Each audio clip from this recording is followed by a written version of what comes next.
Dice Klaus Schwab que el futuro es tecnológico o no es. Dice que estamos abocados a una cuarta revolución industrial que va a cambiar absolutamente mezclando lo digital, lo físico y lo biológico. ¿Quieres saber cómo? Quédate un segundo.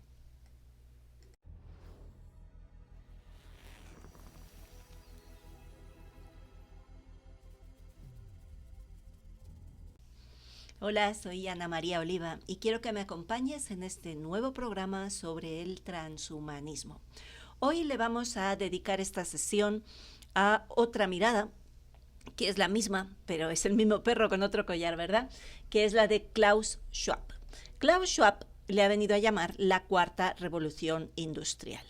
¿Y qué es lo que nos está diciendo con eso? Bueno, nos dice que la humanidad ha pasado por tres grandes revoluciones.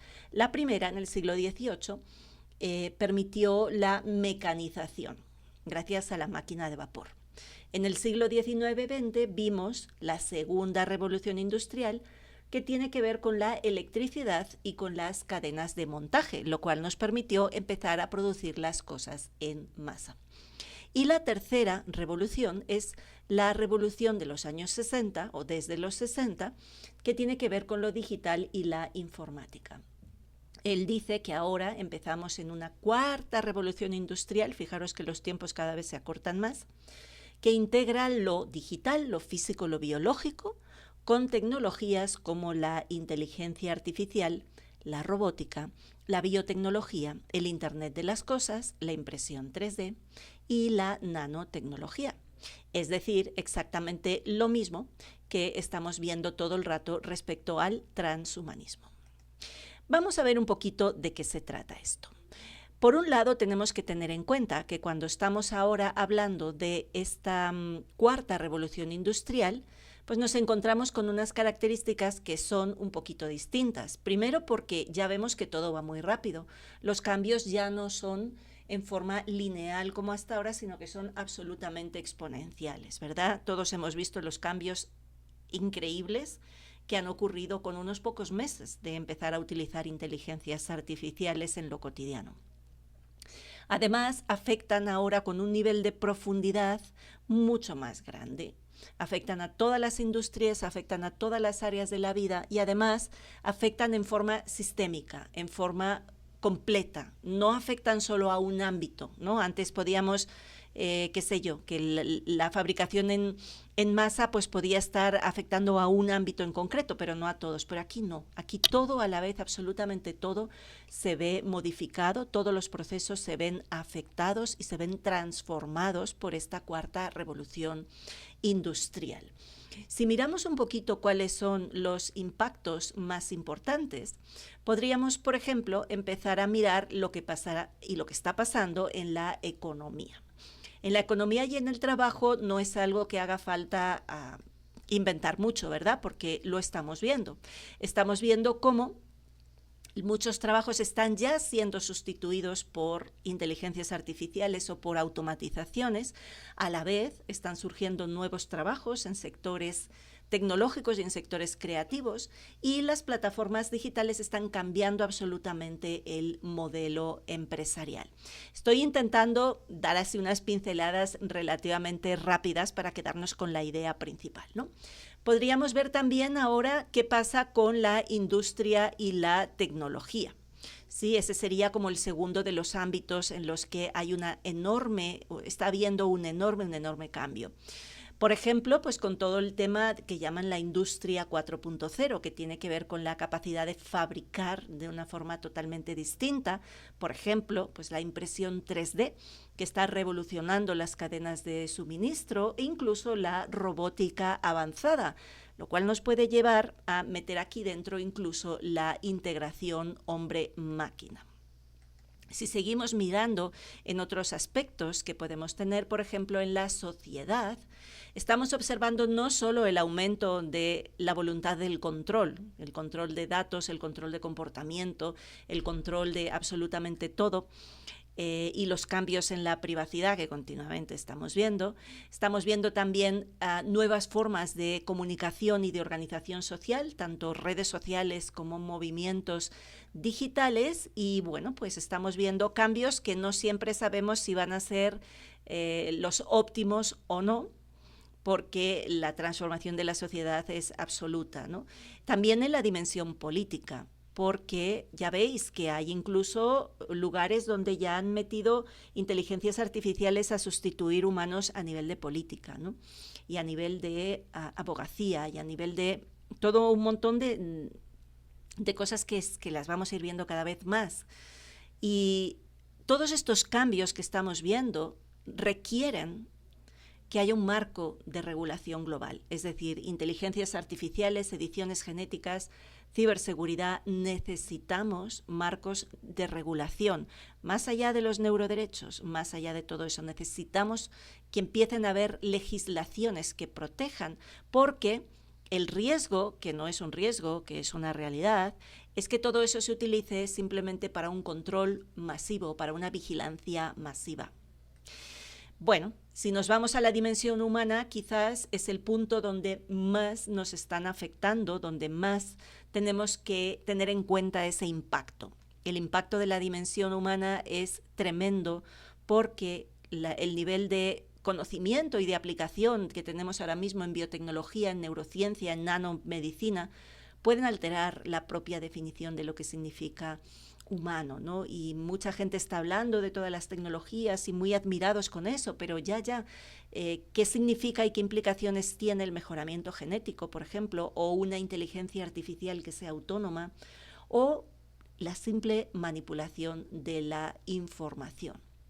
Hay mucha gente que a todo esto le ve muchísimas posibilidades, muchísimas oportunidades, y hay quien también a todo esto pues le está viendo más parte de que te genera miedos y que te genera incertidumbres, porque ciertamente pues no sabemos muy bien, ¿no? Qué riesgos vamos a tener de ese desempleo debido a la tecnología, brechas de desigualdad, concentración de poder en grandes corporaciones, ¿no? El que la privacidad vaya a desaparecer, en fin.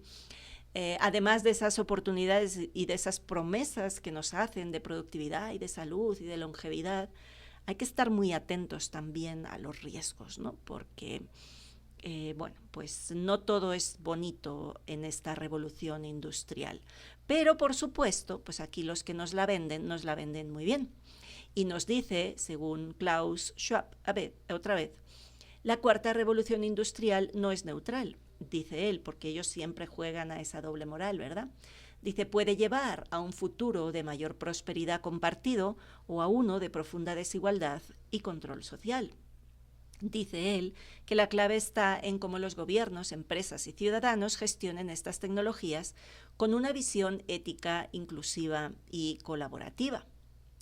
Y dice Klaus Schwab, así a modo de resumen, Schwab sostiene que estamos entrando en una era donde la tecnología redefine qué significa ser humano y cómo vivimos juntos, y que la tarea esencial es guiar ese cambio hacia el bien común. Bueno, yo no sé si decirte que me gusta o que no me gusta esta manera que tienen siempre de hacer lo mismo, de jugar a poli bueno y poli malo a la vez. Sabemos que esto es muy peligroso, pero vamos con todo. Sabemos que esto te puede generar todas las desigualdades sociales y te puede llevar al control social más importante, pero no importa, vamos a hacerlo. Todo depende de cómo los gobernantes lo hagan, pero ya sabemos quién maneja a los gobernantes como para fiarnos mucho de ellos, ¿verdad? La clave: cómo los gobiernos, empresas y ciudadanos van a gestionarlo. Pues ya te digo cómo lo voy a gestionar yo, diciendo que no y estando muy atentos, porque de repente te sale una de estas grandes plataformas como Palantir, ¿verdad? Del cual ya hemos hablado, Peter Thiel. Y te dicen, no, porque Palantir va a ser el garante de la seguridad de que en las elecciones no haya fraude. Tú sabes quién es Palantir, ¿verdad? O sea, eso es darle la llave del gallinero al zorro, directamente, sin más. Pero bueno, pues hay quien quiere creer que eso es una buena idea. Yo definitivamente creo que no. Pero para gustos se hicieron colores, dicen así.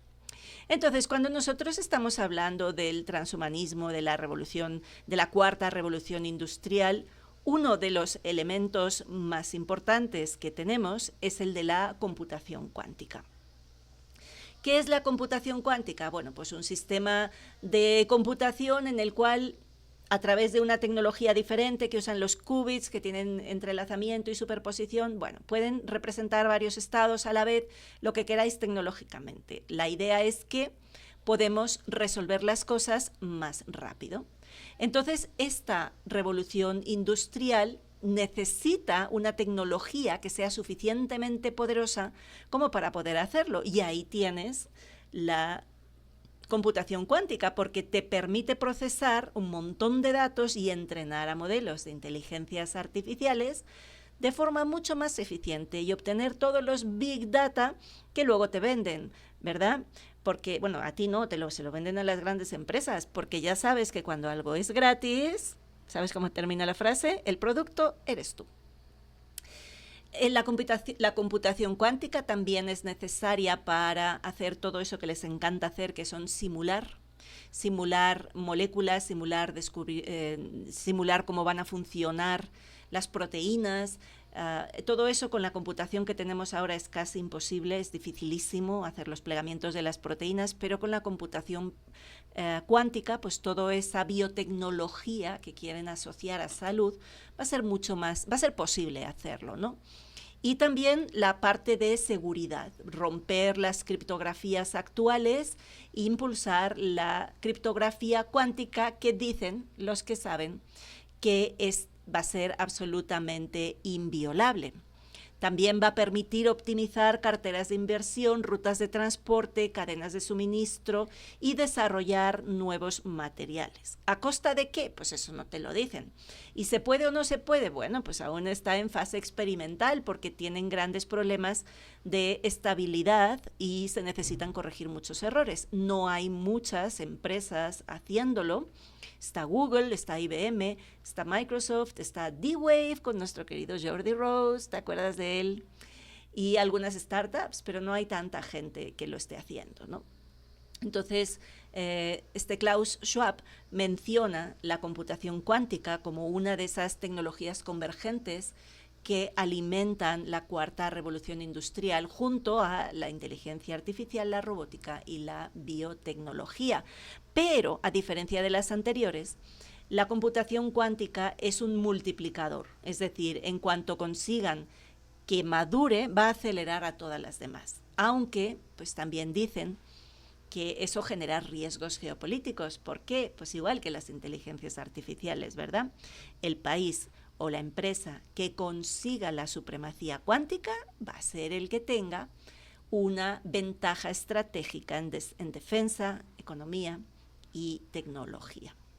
Entonces, aquí a modo de resumen tenéis esta frase que dice: la computación cuántica está en el núcleo de la cuarta revolución industrial porque puede transformar radicalmente la capacidad de cálculo, abriendo posibilidades en inteligencias artificiales, biotecnología, seguridad, materiales y finanzas. Es un ejemplo perfecto de cómo esta revolución combina lo digital, lo físico y lo biológico en una nueva era tecnológica. Porque recuerda que eso es lo que quieren, convertirnos en cyborgs. Pero yo estoy aquí poniéndose esta información porque creo que es importantísimo tener un debate social sobre esto que está hablando. La gente da por supuesto y da por aceptado de entrada que todo avance tecnológico siempre es un avance y es bueno. Y yo pongo encima de la mesa, sin ser en absoluto antitecnológica, que hay que reflexionar, que antes de darle todos mis datos y todos los datos de las webs a las inteligencias artificiales, antes de estar todo el día charlando con el ChatGPT, contándole mi vida y todos mis proyectos, que va a tener toda la información de absolutamente todo, en lo que piensas, lo que te interesa y lo que no. Antes de eso, quizás deberíamos pensar quién está interesado en esos datos, que nos lo pone tan fácil para que le contemos a dónde vamos a ir de viaje, qué vamos a querer hacer, dónde vamos a... Todo. Hay hasta quien tiene al ChatGPT como su gurú, que le da consejo espiritual. Imaginaros a dónde estamos llegando, pero es a donde nos quieren llevar.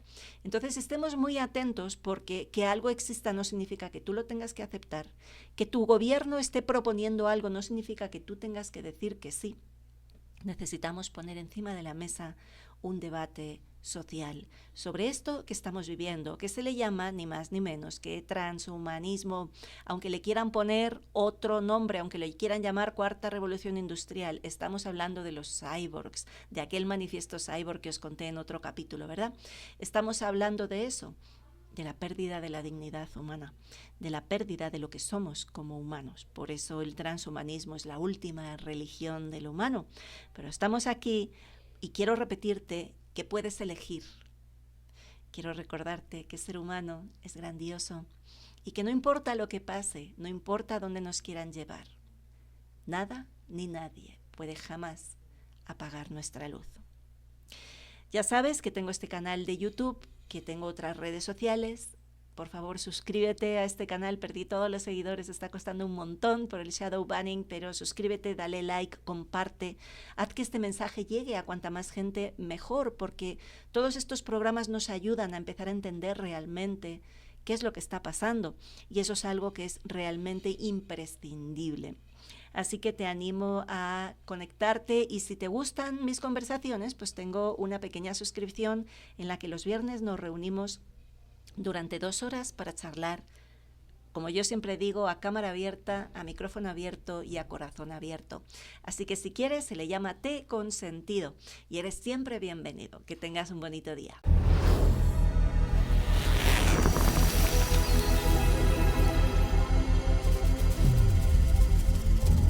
Bienvenido a El Camino de la Mariposa.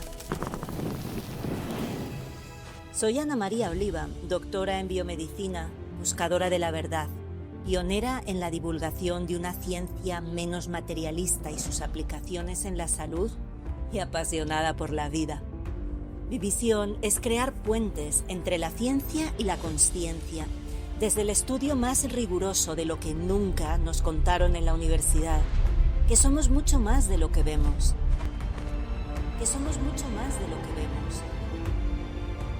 Y desde la experiencia de una larga práctica terapéutica y de docencia y divulgación científica. El camino de la mariposa honra mi propio camino. Porque antes de poder volar, la mariposa era una oruga con hambre de cielo. Un día tejió su refugio y todo lo que era antes se disolvió. Su forma, su historia y su identidad.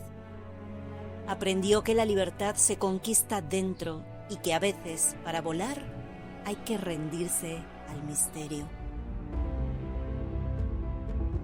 En este podcast quiero llevarte desde la ciencia hasta el descubrimiento de quién somos verdaderamente, para que recuerdes que puedes elegir, que ser humano es grandioso y que nada ni nadie puede jamás apagar nuestra luz.